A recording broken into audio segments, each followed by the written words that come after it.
சரி, இப்போ ஒரு பிரதான கட்சி நல்ல கூட்டணி அமைத்தால்தான் வெற்றி அப்படிங்கிற ஒரு சூழ்நிலை தான் இப்போ அமைஞ்சிருக்கு அப்படின்னு நம்ம சொல்லலாம். அதனாலதான் மெகா கூட்டணி, எங்க கூட்டணி வலுவா இருக்கு, இந்த பேச்சுக்கள்லாம் வருது. இப்ப திமுகல இருந்து நம்ம ஆரம்பிச்சோம் அப்படின்னா, இப்போ சமீபத்துல பார்த்தோம்னா சிபிஎம் உடைய மாநில செயலாளர் சண்முகம் அவர்களுடைய பேச்சு. அதுல இருந்து நம்ம ஆரம்பிப்போம். கேட்டலிஸ்ட் பாலிடிக்ஸ்ங்கிறது ஒரு கான்செப்டுங்க. கிரியா ஊக்கிய அரசியல் அப்படி அதை தமிழ் படுத்துறோம்னா, வேதியியல்ல இருந்து வர்றது. வேதியியல்ல கேட்டலிஸ்ட்ங்கிறது ஒரு கெமிக்கல். இந்த கேட்டலிஸ்ட்டை சேர்த்தா தான் கிரியை நடக்கும், அதாவது வினை மாற்றம் ஏற்படும்.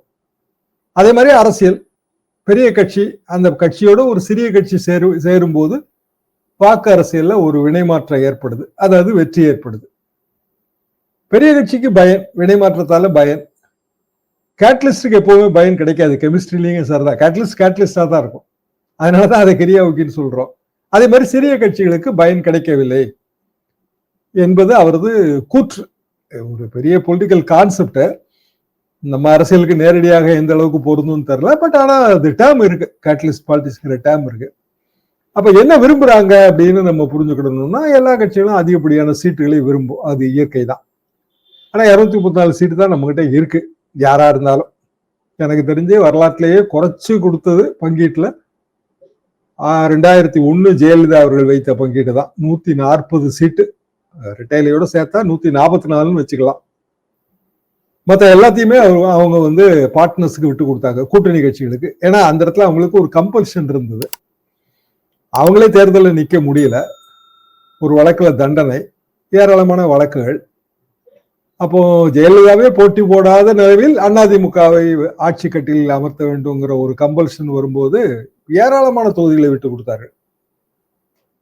ஒரே தொகுதியில் ஒரே கூட்டணியில காங்கிரஸ் கட்சி இருந்தது, தமாகவும் இருந்தது. காங்கிரஸ் கட்சியிலிருந்து பிரிந்து வந்த தமாக அதுக்கு முன்னதாகத்தான் திமுக கூட்டணியில் இருந்தது.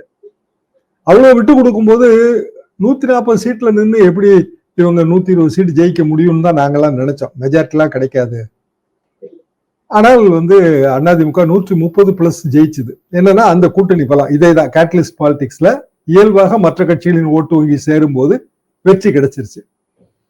கேட்டலிஸ்ட் பாலிடிக்ஸ்ல அதிமுக தான் கெயின் கிடைச்சது. பிற கூட்டணி கட்சிகளுக்கு ஆட்சியில பங்கு கிடைச்சதான்னா கிடைக்கலங்க. அதுக்கு பிறகு கூட்டணி மாற்றங்களும் ஏற்பட்டன. 2011 தேர்தலில் ஜெயலலிதா வெக்ஸ் ஆனாங்க. இந்த கூட்டணி கட்சி நிர்பந்தம் மிகவும் அதிகம்னு அவங்க ஃபீல் பண்ணாங்க. 2016 தேர்தலில் அவங்க கூட்டணிக்கே போகல. இன்னும் சொல்லப்போனா எல்லாரும் ரிட்டைலர் நிக்கணும், ரிட்டைலர் நிக்க தயாரா இருக்கவங்க எங்க கூட்டணிக்கு வாங்கன்ட்டாங்க. ஸோ கிட்டத்தட்ட அது எல்லாமே ரிட்டைலை